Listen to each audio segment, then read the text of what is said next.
Hello, everybody. Welcome, welcome, welcome. Tonight, our guest is Austin Lee, a two-time kidney transplant recipient who was born with the rare kidney disorder, posterior urethral valve, or capital PUV, and become one of the most active and influential kidney advocates in America. He received his first kidney transplant at the age of 4 from a live donation made by his mom in July of 1993. That lasted 14 years until 2007. He had many, many challenges with kidney disease as a child. This included missing his high school prom as a 17-year-old senior. He then did peritoneal dialysis at home until May of 2010, when by way of paired exchange, he received a second kidney from a living transplant donor on June 8th, 2010. After that point in time, in Austin's own words, quote, "Since I received the gift of life for the second time, I've made it my purpose to give back to the community. I am now a patient care volunteer at Children's National, where I have committed over 500 hours of my time volunteering with pediatric patients. I also serve as a new patient family advisory council member, and I am committed to improving the overall care and experiences for other patients and families of the hospital. Children's Nationals honored me with the Volunteer Excellence Award in 2014, and I continue to be a voice for kidney patients in my local community and worldwide. I also have been recognized by the Washington Regional Transplant Committee as Volunteer of the Year in 2017, and I was chosen for the Working for the Community Award during Black History Month in 2017. Austin has recently been invited to the Kidney Health Initiative Patient and Family Partnership Council. This is a big deal, by the way. Currently, he is pursuing a career in early childhood and in the process of becoming a child life specialist to help other pediatric kidney patients experiences battles similar to his. He's a member of the Transplant Quarter Century Club for transplant recipients who have lived with their transplanted kidneys for 25 years or more. To conclude, in Austin's own words, I want to continue to mentor young pediatric patients on the importance of taking care of their transplanted kidneys so that they may be able to live out their life dreams and goals. Ladies and gentlemen, one of the greatest kidney advocates in these United States is with us tonight. The great Austin Lee is here. Start the show.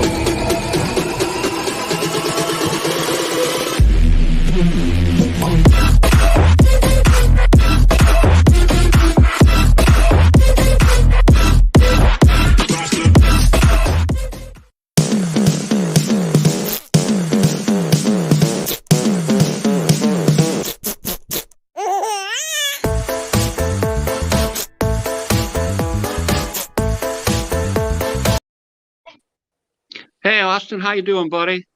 How you doing, Jim? All right, all right. Better late than never. Did Yeah. I correctly state all the info in the introduction about your background, education, and experience correctly? Oh, you did. You did wonderful. God bless you for introducing me. I appreciate you having me on the show and inviting me. I know it's been a long time coming because I know we spoke about this before. And one thing, because I like to kind of relax and have a good time and have fun. And that one thing I noticed before the show had started, I heard like a baby cry, and I was like, oh, I was like, that's what I hear at work all the time. So it's like I felt like I was back at work right there. I was like, we got the infant room all over again. But it's awesome. Thank you. Oh, great to have you. Great to have you. Tell us a little bit about this Kidney Health Initiative Patient and Family Partnership Council.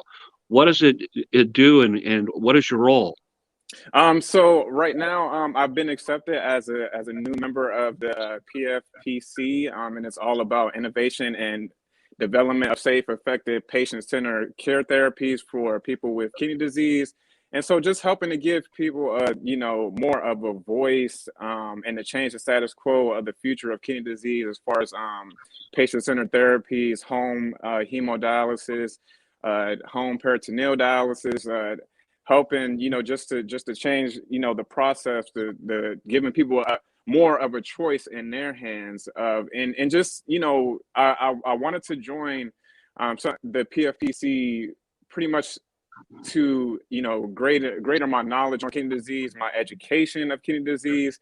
And it's just so every day that I wake up, there's so much to learn. There's so much to learn every single day. And everybody that's on the Kidney Health Initiative and the PFPC is wonderful. I look to them. I tell them I'm going to call them all the time for me to be mentored. So I'm looking forward to that opportunity. And thank Great. you, Jim, again for mentioning that. I appreciate that. Oh, it's a wonderful thing. You're with Amanda, one of our guests. Great committee. I'm glad you're on it. Tell us Yes, a little yes, bit and about your yeah, thank you so Tell us a much. little bit about your background. It's a little different than most people's. Where were you born? Where did you grow up? Talk a little bit about having kidney disease since birth. What's Yeah. going on? So, first and foremost, I want to really thank God for being here because, my mom had a strong faith in God for me to be here. I was born in Frankfurt, Germany, on a military base. My father was in the military. This was back in 1989 when I was born in Frankfurt, Germany, on Ramstein Air Force Base. And before I was born, it was discovered that I had a huge mass, like a huge mass around my abdomen. The physicians didn't really know what it was, but before that, my mom was like kind of pushing to have an ultrasound. And as a mother, that's something special. You can ask any mom, when they're pregnant, about that ultrasound, getting that ultrasound, because you always see a mother post a picture, of the ultrasound. You have the baby, right there. You see the picture of it. And my mom wanted that. I was the youngest. I was the last one coming up of five. And when she was granted access, to finally get that ultrasound, back then, that's when they had discovered. And she actually had a feeling herself, like something doesn't feel right. Something might be off. And then that's when it was discovered that I had that huge mass around my abdomen. And around that time, I wasn't given much chance of a survival rate. If you can I can only imagine, my mom and my dad going through that, already having four kids, and then physicians coming in saying one thing. Like I said, my mom had a strong belief. She had a strong faith in the Lord that she was gonna have her baby. She was gonna have her baby. She was gonna have her son. I love her dearly with all my heart for that. And she was able to give me life. I was born. It was there were things said as far as he may not be able to function in society. He may not live long. there may be things wrong with his cognitive development, things like that, fine motor skills, gross motor skills, and second opinions, second, third opinions, however many opinions that you can get as an advocate, and as a parent, and as a young parent, just sometimes don't take no for an answer, and you advocate for your child as much as you can. And that is what my mom did, back in '89, when I was born. And as you mentioned before in the bio, with PUV, so posterior urethral valves, which was it was a rare bladder defect, and that rare bladder defect affects 1 in 8,000 male infants. So this is like a very rare bladder infection that affected my urethra. So which led to damage my kidneys. So when I was born, my kidneys were non-functioning, and in order for them to have, for that urine to drain off, before I was even born, they had to do a procedure, what was called a bladder tap. And so they had to go into my mom, into me, with a long needle. And she had to lay still, and me, being an infant, inside the wound, moving around, and they had to sedate me inside the wound so that I could stay still, so that they can drain off that fluid, because my kidneys, they weren't working at all, so they had to drain off that fluid.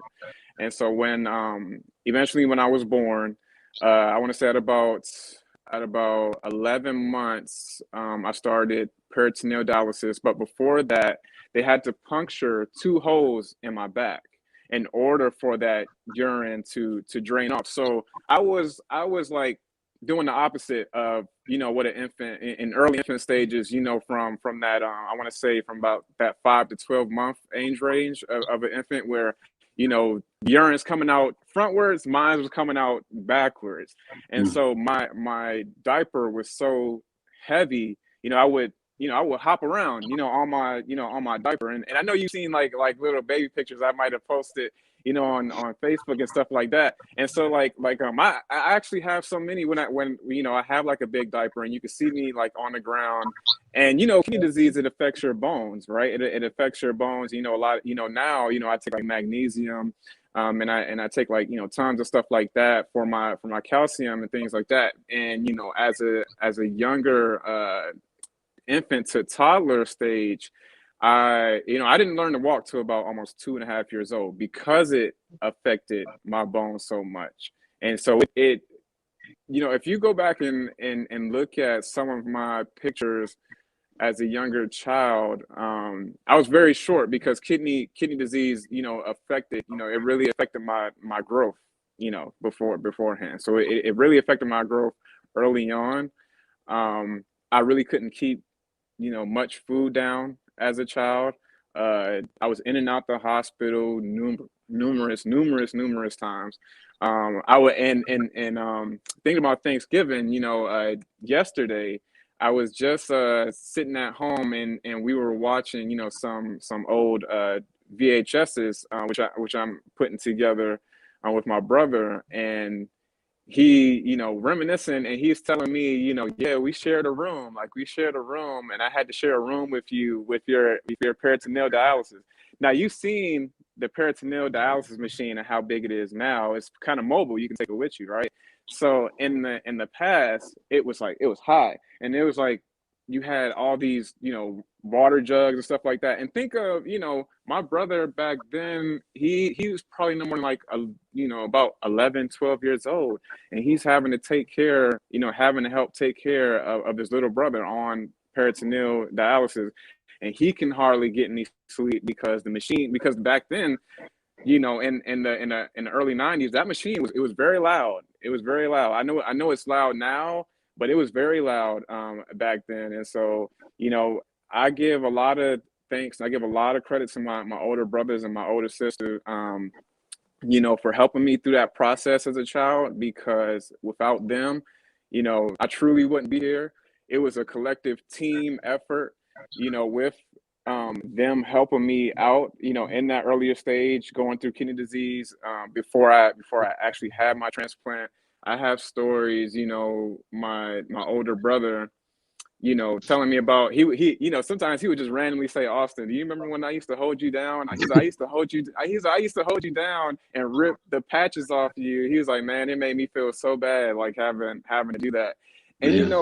when I hear him tell me that, that is why when I working in early childhood development, I have a lot of patience with those kids, because it's like when they're sick or when they don't feel well, I really have a lot of patience with them. I'm like, because they can't, kids can't really always explain. They explain to you through crying. That's how they explain to you how when they're hurting or when something's not feeling well, they don't really have the words and stuff. And so when I think back, to when I was a younger child and those experiences, I think being an early childhood educator has helped me as far as being able to talk with you know uh, younger children who are going through kidney disease and things like that. All right, Austin, let me interpose a couple questions. Um, I understand that you received a kidney transplant, a living donor gift from your mom in Yes. July of 1993 at the age of 4. Can you tell us a little bit about that? Yes. So my mom, she was a perfect match for me, but before she went through the process, she had to lose a lot of weight.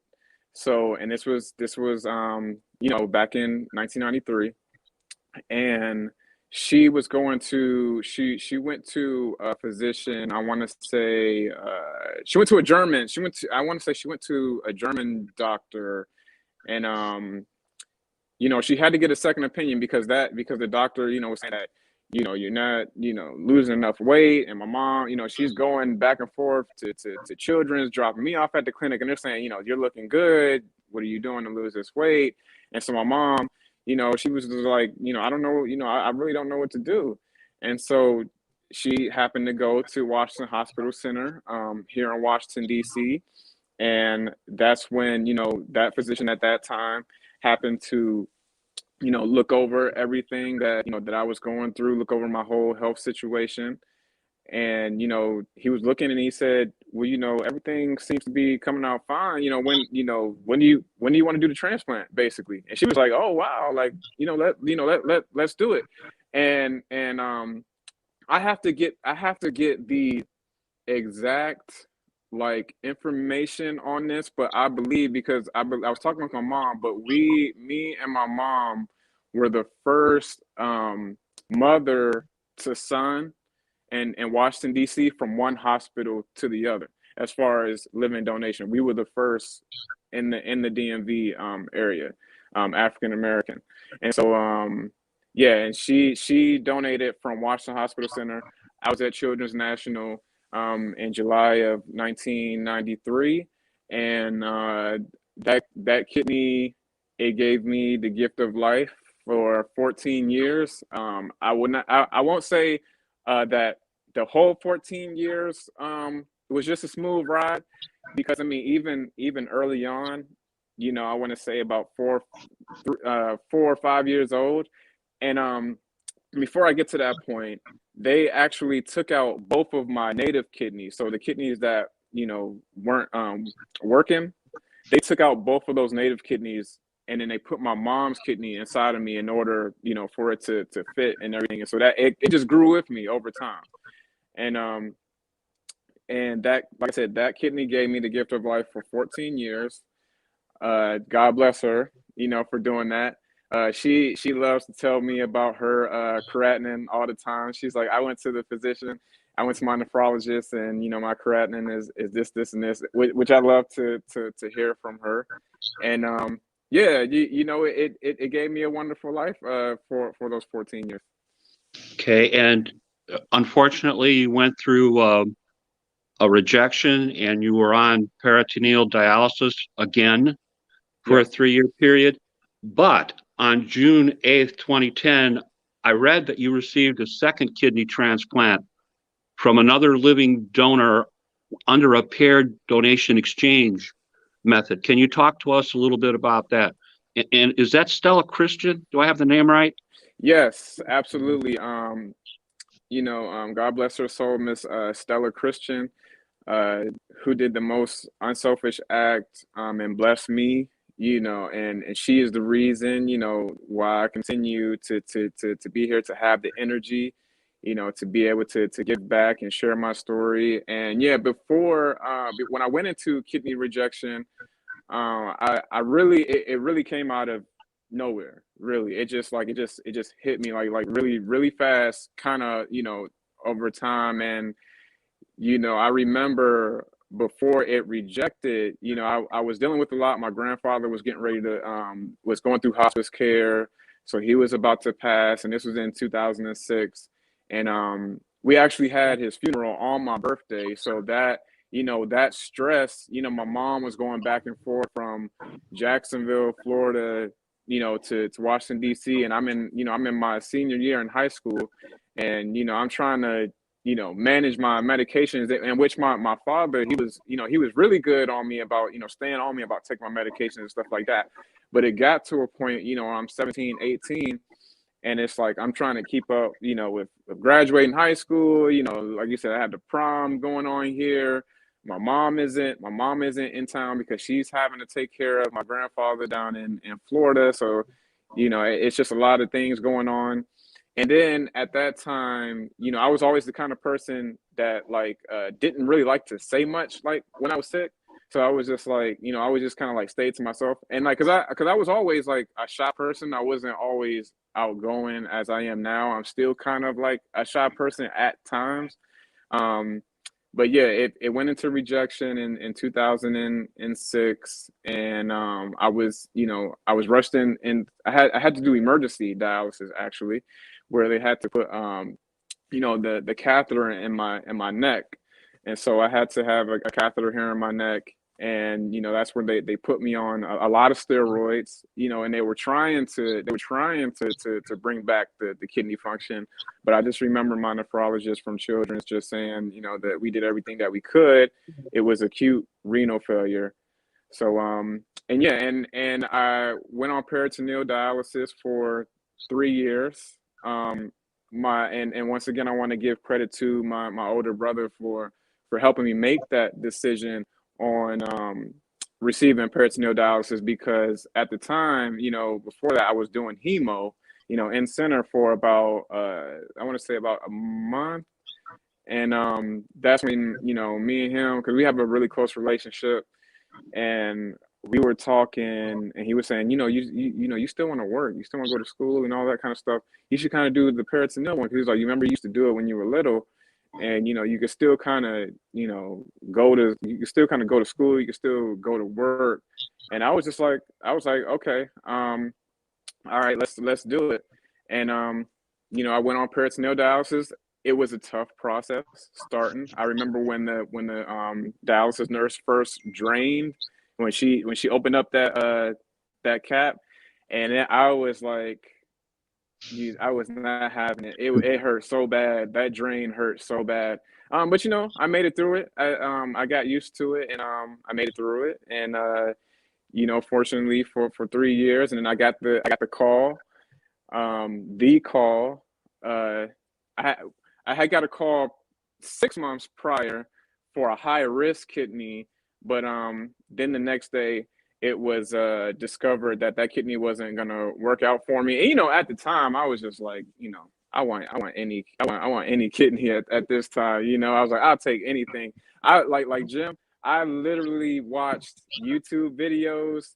Um, I it was happy for me to see other people get a kidney transplant. I was just looking, like, just them packing their bags, and some people staying at a hotel, and some people just like rushing to the hospital. I'm just like, oh man, like that's gotta be a good feeling to get a call in the middle of the night for something you've been waiting for, and just go. And like, I was really like pushing for that kidney. I was working hard for that kidney every day, getting on the phone, making those phone calls to the transplant coordinators, making those phone calls to the health insurances, doing everything that I could to stay compliant in order to get on the list, to receive that kidney transplant.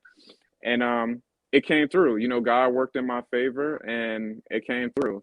And Okay. I received that kidney June 8th, 2010, from via paired exchange. I was out of town when they knew I had the call, but they didn't want to get me too excited, and so they waited until I got back in town, and they were like, we have special news for you.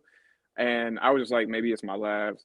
And it's like, no, we have a kidney for you via paired exchange. Would you like, barring everything, it goes well, you will have this kidney. And so, God worked in my favor. And I thank Miss Stella and her son every single, as much as I can. And because they play a part. They play a part in why I'm here, right now, and doing interviews like these. Okay. Let's talk a little bit about your advocacy. I want to emphasize your advocacy in our talk tonight. Okay. Why do you work so hard for other patients? There are guys like me. I'm a social media guy. I do my best work from my couch. You're a hands-on, in-person guy. Why do you work so hard, Austin? Well, I work so hard for the people, for the people, for everyone who's going through this, for people who aren't educated, uh, and this is what I say. Um, you know, you hear the gift of life, right? And I don't want to take anything away from just the saying of the gift of life, but when someone graciously donates me the gift of life, like that is life. Like I don't just get the kidney and then I have the kidney transplant and I'm celebrating just having a kidney transplant. No, God has given me this kidney for a reason. Now let's go put it into work. Like let's go do something with it. I have it's like having a car. Your car breaks down and you need a new engine or something, right? I got that new engine and I'm making it go, and I'm making it go for the people. I got to pick up the people. That engine in that car has to pick up people. I have to pick up people every single day. Here in the DMV community, people who are watching me, across the U.S., who across the world. Like I have to be that person that's there for them, and he's saying like, why do you work so hard? It's and I believe I get that too from my grandfather and my dad. My grandfather was a preacher, and and he worked really hard. My dad is also a school teacher, so I just I get a lot of like the work ethic, and for my family, and then also thinking about those doctors that said I shouldn't be here, that told my mom it would be best for you to have an abortion. I think about that every single day, and I just have a drive. I just have a never-ending drive, just to just want to help people. Okay. Let's talk about some specific aspects of your advocacy.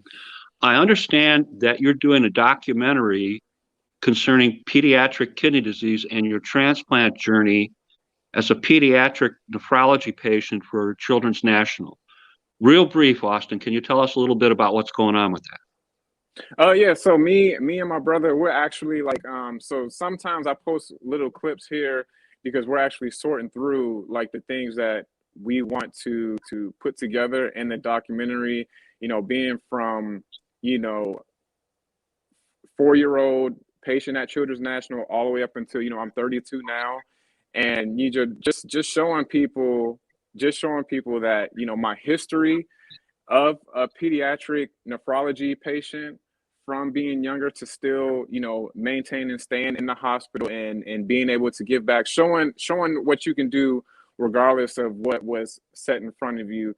And then also my main agenda for this is to be able to get it out there to the moms and to the dads of, younger pediatric patients who may have questions about, my similar journey, who have questions from my mom and dad, and also for the family members, because I feel like sometimes the brothers and the sisters kind of get lost in that, and it's a whole family thing. It affects the whole family when you go through a life-threatening illness. I'm looking through certain points in your resume, so to speak, about your advocacy. You did a news story for UNOS that got published in transplantliving.org. You've done a video for the National Kidney Foundation and the Donate Life America Foundation for National Minority Donor Awareness Month. You're part of the Speakers Bureau for the American Association of Kidney Patients. Tell us a little bit about those projects, those things that you're working on.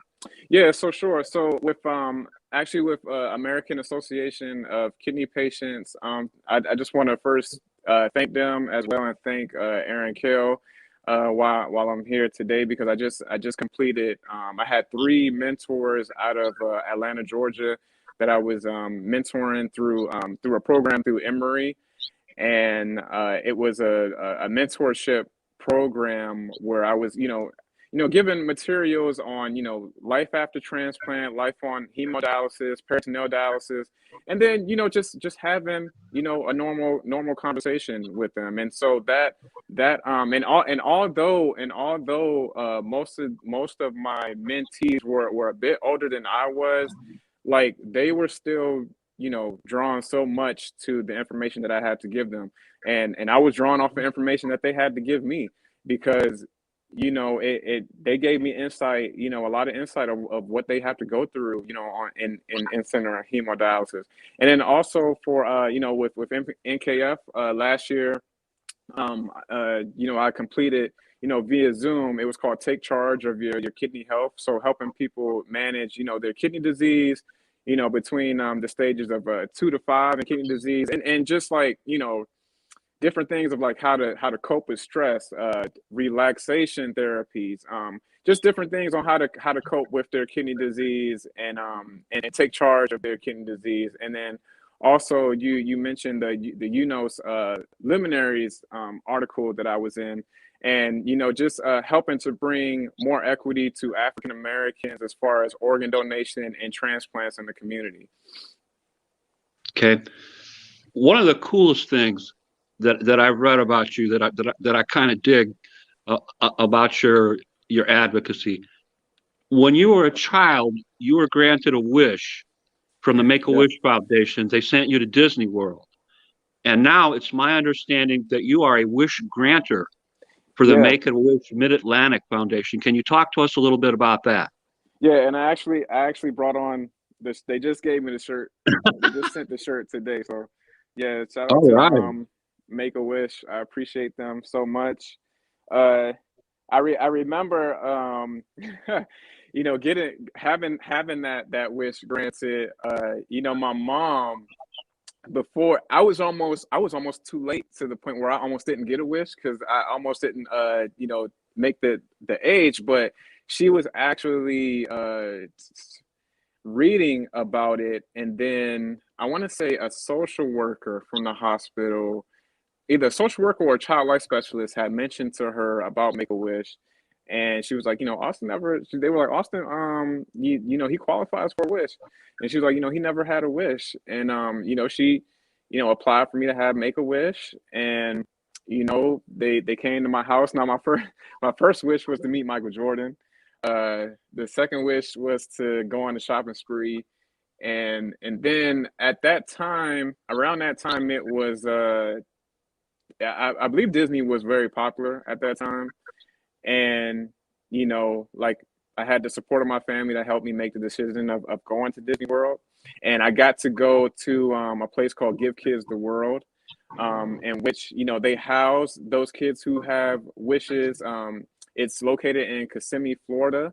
And they have all types of fun activities, all different types of things at Give Kids the World, for those kids who have had a wish granted.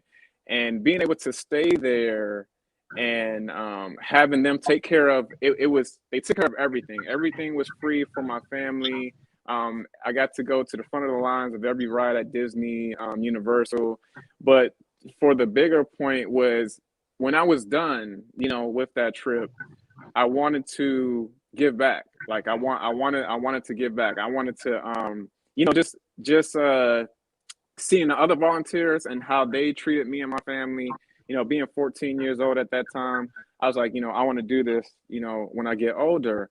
And so, I it was always on my what I like to say, volunteer give back bucket list, was to become a wish granter for Make a Wish, and I will be starting that very very soon here at Make a Wish Mid Atlantic, here in the Washington D.C. Area, and I'm looking forward to just helping to grant wishes of other kids, and helping their families understand like the how special that is, that you get to have something, and just being able to help them maneuver even in COVID, for a wish, and I just want to be able to help the families and, Uh-oh. and help the kids and help There them we go. decide. Oh yeah, you're good. All right. Uh, Yep. yeah, you're So, good. and You're that's why I good, said buddy. that's why okay. Thank you. Yeah. So I said that's why I choose the field of early childhood development, because know I just love helping children have a choice, in what they believe in. Okay.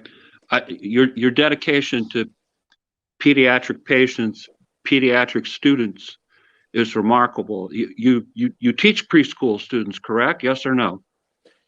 Yeah. So I teach infant to preschool. Okay. And it's also my understanding that you are a patient care transplant volunteer at the Children's National Medical Center, both the heart and transplant unit. And right Heart at the moment, H. Yep. Yep. right at the HKU. moment, you're doing a Christmas drive. Is that right?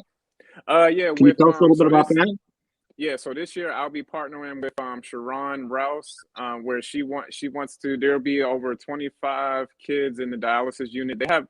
They've been doing at Children's. They've been doing a holiday party since the 80s. They've and It's a bit different. It's been a bit different the last couple of years. Because of COVID, and just being able to take them things, understanding what they need, especially, because a lot of our kids that are at Children's right now, who are on dialysis, are in the Ward 8 of Washington D.C. A lot of low income families, and just wanting to be able to spread holiday cheer, and be able to partner with Sharon, and just be able to give back to those kids, as much as I can, because God has given me so much, and I just want to give it all to them. And that's another reason. And like, because my mom kind of asked me a similar question about working so hard, and I always like to say, so I can give it back to as many people as I can, and that's what I want to do, and that's what I want to do for these kids, and that's what I want to do for their families in the hospital, because they need it. And being a patient care volunteer, like there's like certain rules and stuff as far as like talking about medical things like that you're not allowed to as a volunteer, because it's just supposed to be play based. But since I have a long history at the hospital, they've made an exception for me. So they're just because they understand that, like, my story, when I speak to those families, to those patients, they get drawn in, and and it helps them. So a lot of times I'll go up on the heart and kidney unit at Children's, and there's a nurse that'll say, "Oh, can you go visit with this patient? He's having a hard time taking his medication." Or, "Can you talk to this patient? He was just diagnosed with kidney disease." And that's very very very special. And I have a lot of my peers here in the DMV community, some who are still on dialysis, but some who have had a transplant, and they tell me that that, like, they look up to me, here in the DMV area, and I'm just like, I'm just blessed that God has chosen me to do what I do, and a lot of times, like, I want some of them as well to be able to come up, to let them know that they can do the same, that they can do the same, whether it's giving back, whether it's something that they want to do in employment, that you can do whatever you want to do, as long as you just you stay focused, and you stay humble, and and you just do right by people, and I just have like, a really, really caring heart, to give back. And I'm looking forward to, like I said, returning in a couple of weeks for the evening shift, because I was a daytime volunteer when before I went back to work. And now I've switched to evenings because of my work schedule. So I'll be going back, but not on the floors just yet. So just Mhm. like around, just like orientation, just like in the office and things like that. And so yeah, work with Children's Hospital will continue probably for probably for the rest of my life. And it's just a blessing, to be able to go in that hospital, and from the front desk, to the security guards, to everybody, just them knowing, my history of the hospital. And then, because there's been times I'm walking in the hospital and somebody tap me on the back and they say, yeah, I remember when you spoke here, and you talked to my son. And I'm just, and I'm blowing them out. I was like, wow, they really remember my story from like two or 3 years ago. And that shows. And I'm just like, wow, like, I really have to continue to do this for them, because they are looking for that inspiration. They're looking for that hope. Okay. Talk to us a little bit about the Transplant Quarter Century Club. Our good friends George Franklin and Kent Bressler from Kidney Solutions are in that group, and you are too. But what's that group all Yes, about? yes, wonderful, wonderful guys.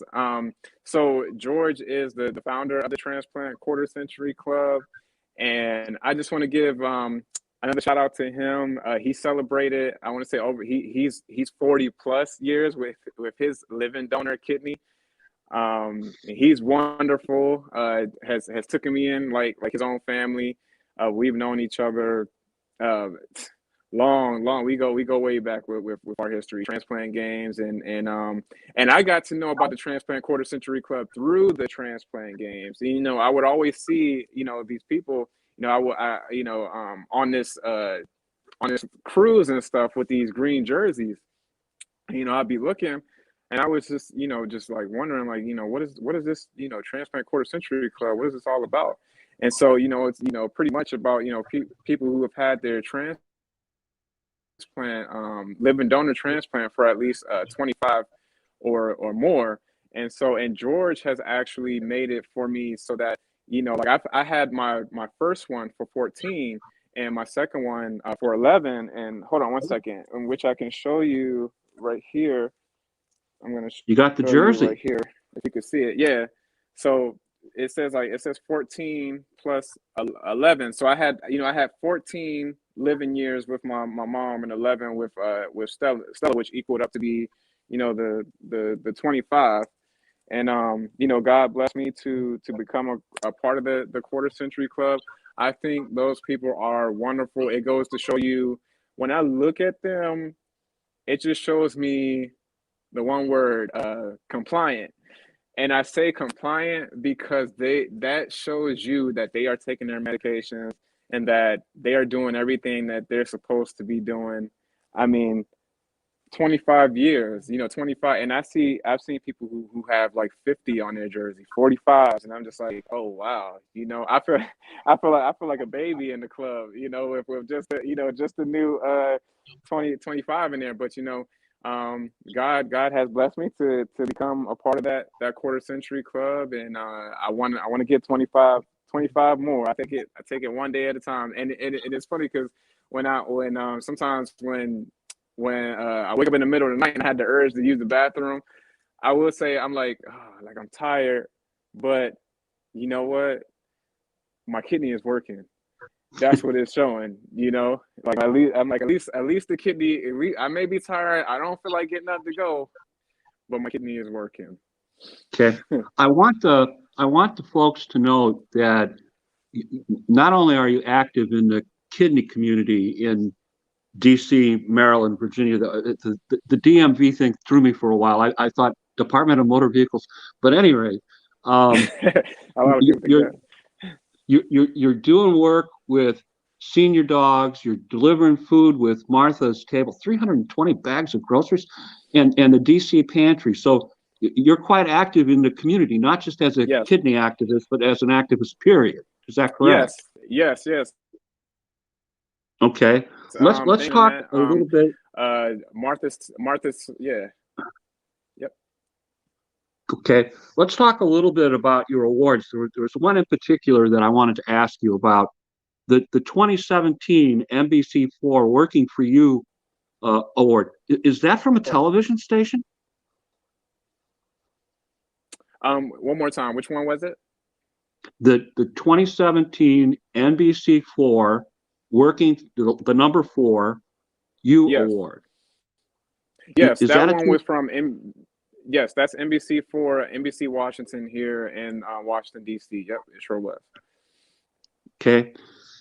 What's coming up that you can talk to us about in the near future for Austin Lee? What are the projects that you're currently working on? Yeah, so right now I've been working on the PFAC committee at Children's National Patient Family Advisory Council, which we aim to improve the overall hospital experience for patients and families, and also as well as staff, and just the hospital as a whole. You know, whether that mean, you know, when we're able to go back in person, you know, hopefully soon. Right now we've been having our meetings via Zoom, and so we have just been working. I've been on numerous panels for the PFAC Council. You know, just sharing, you know, my overall experiences as a patient, and I'll share, you know, for example, one panel that I was on as part of the council was speaking on the positive effects that the hospital provided for me, and what kind of things that I felt could have been better at the time. And so, you know, just having, you know, because when I go into the hospital, any hospital, whether I'm visiting somebody or, you know, doing this or that, I'm always, you know, just kind of looking out for them on, like, okay, can this be better? You know, can this nurse approach them a certain way? Can these people, you know, give them a certain terminology? You know, you know, how should this doctor approach this patient in a certain way? What makes a patient comfortable? You know, whether it mean, like, because with kids and families, right? You know, a lot of times kids don't like being called by, you know, a nickname in a medical center. They may not always respond to that. So you want to respect the family, and you want to call them, you know, by their first name, you know, out of respect, and you just want to be able to, I just want to be able to, you know, just continue to be a impactful force as far as, you know, the atmosphere of Children's National and shaping the future of it. And one of the things we're working on right now, as far as improving the healing garden of the hospital, and that is actually inspired by a patient whose last wish was to go outside. So imagine that, like, your last wish being able to go outside. And the healing garden at the hospital, you know, it's just a great environment for patients and families, you know, to go outside and you know, just kind of get some fresh air, just kind of talk with family members, you know, if they might have lost a loved one, just to be able to go out there and just kind of meditate, and you know, just kind of collect your thoughts there. And as you mentioned, the PFPC, I'm excited to very excited to become a part of the PFPC Kidney Health Initiative, and also continue to be a mentor for AAKP. Continue to volunteer with Children's National. Um, Anything that my kidney will allow me to do, Jim, I'm gonna do. Atta Yeah. baby. Yeah. And I'm gonna do it, and I'm gonna do it for the people, because Miss Stella did not just give me this kidney for no reason. And also continuing my education in early childhood, you know, becoming a child life specialist, just helping patients through stressful, you know, procedures, you know, when they're going through a needle stick, when they're going through a IV stick, and they don't understand, you know, just help having them understand on an age appropriate level, whether that means, learning through play and, things like that. And, as I mentioned before, a lot of children, they learn through play with things. So you have to sometimes with a child, whether they're about to get stuck or they're about to have a procedure, you have to approach them, and you have to understand how to get down on their level, and how to speak to them to make them feel comfortable, to be able to open up and share with you. And also, just continuing to be a voice for the teens who transition to adult care. And actually, I actually didn't put this in there, but it just came to my mind, with Martha's Table. So I was actually chosen to be on, the strategic planning team for Martha's Table in Ward 8 of Washington, D.C., to help continue with their nutrition, and health, program that they have. And that is very big because Austin? Uh-oh. We kind of lost our guy here. And I was down to my last question. So, but as you can see, what a terrific kidney story that Austin Lee has, and just tremendous background in kidney advocacy, which is the main thing I wanted him to talk about tonight, with the various things that he's doing in the community. And yep, I'm there he back. is, he's back. Yeah, yeah. I don't know what happened. It just snapped out. I was like, oh, what was that? It must have been something I said. Let me do this, Austin. We're down to our last question.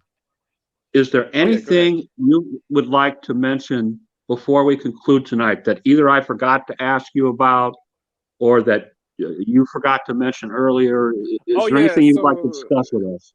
yeah. So a couple of things, regarding here, where I live at in the area. And also I just want to continue to encourage, people all over who are watching this, just to, even if you're not dealing with a life-threatening illness right now, continue to get your health checked up, like, please, because a lot of times, years can go past, you think that you're healthy, and that's all about, being able to prevent, kidney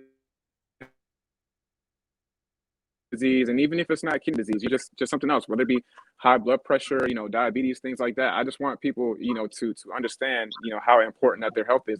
If it's at least going once a year or twice a year, just please go and have your health checked up.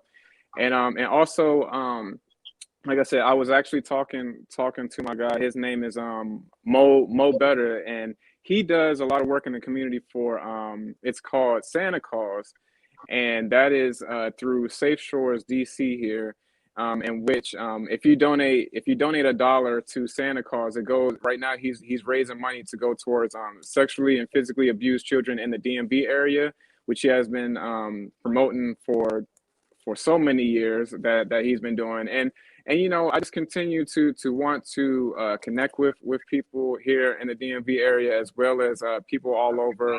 And also, again, with Sharon, who has her wonderful organization going on here in the DC area, because we're all like family here, and and where we live at here. And, I just love, picking their brains, and just, being a part of it. God being able to use me, as much as He can. And, I'm going to continue to give back my time, continue to do what I can in the community, to continue to learn more, so that I can continue to give it out to the people. And, because they need those resources. I meet people all the time. I don't just like save, like my story for things. Like, if I'm on the metro, when I'm on the train in DC, if I got the opportunity to talk to you, I'm gonna talk to you. And I'm just like, if I can help, I'm like, if I can help save this life, or if I can help this person think of this, even if they may not believe in organ donation or something, at least I helped plant the seed, for them to think about. I helped share my story, that they can at least think about it. And, who knows, like, they may change their mind on wanting to become a registered organ, and tissue donor. So, yeah, so those are just a few that, I'm planning to continue to do in my community, continue to do across the kidney community. I just have a love for giving back in different things. One of them being, feeding the homeless here in our area. I love to do that as well. Like I said, with Martha's Table and giving back. And I'm excited about the road ahead. With Make a Wish and the PFPC and the PFAC. I was having to talk to my dad, and he was talking to my mom. He was like, I don't know how that boy do it. I don't know how he do all of it. But,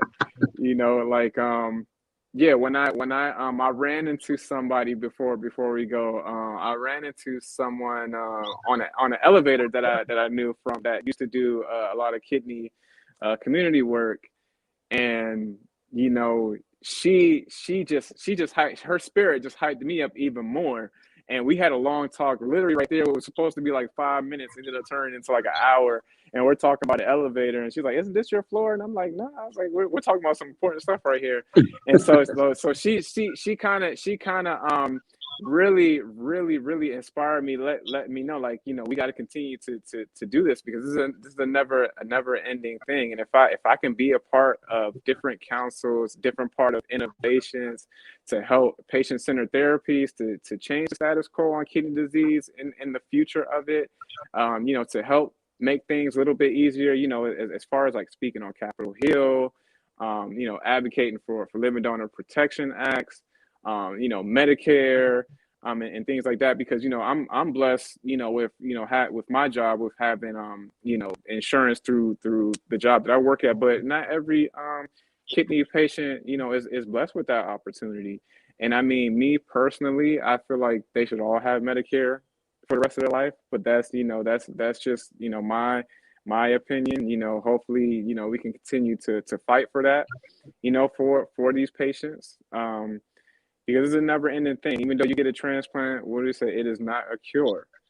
It is a better way of living. I feel like if you're on dialysis, but it is not a cure. Like, we still go through things. Like, I still have my water here, and I have to drink water to keep from.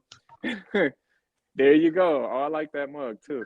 And I have to continue to take care of my kid. I mean, sometimes when I get sick, like, working in early childhood, there's been times when I got very sick, and I had to go and I had to be admitted into the doctor, and into the hospital at Georgetown. And that's because I have a low immune system. A kidney transplant does not just cure me from all of that. Like, I still have to take medications, morning and night. I still have to watch my diet. It may not be low phosphorus. It may not be low sodium, low potassium, but I still have to watch, because why? Because if I eat too many things that are high in sodium, it could lead to high blood pressure, which could lead back to dialysis. So, I just want to continue to be able to work with people like you, Jim, because I see you inspire me as well. Hopefully we can, when you get back here to DC, hopefully, in the future, we can kind of do some things here. Yeah, let's do something. Agreed. Oh yeah, no, definitely, because I'm ready, and I appreciate it. I actually just spoke on a webinar for CareDX. I appreciate them for having me on, in which they invited me on to speak about being a better advocate for yourself as a patient. So that was very Austin, important. I wish we could talk all night, but I promised Steve I'd get him in and out. Oh yeah, in no an problem. hour. So we got to go, but I just wanted to point out to people, here it is the day after Thanksgiving. It's 8-9 o'clock at night where you are, and my man is still working hard trying to advocate for all of us. So, at any rate, thank you, Austin, so very much for coming in on a holiday and making us all a little bit more kidney smart. So, yes, thank you. Coming up in the future, next Friday, December 3rd, we have Shannon Mulroy from Kidney Solutions coming in to talk to us. And I promise you that in January, we're going to get Dr.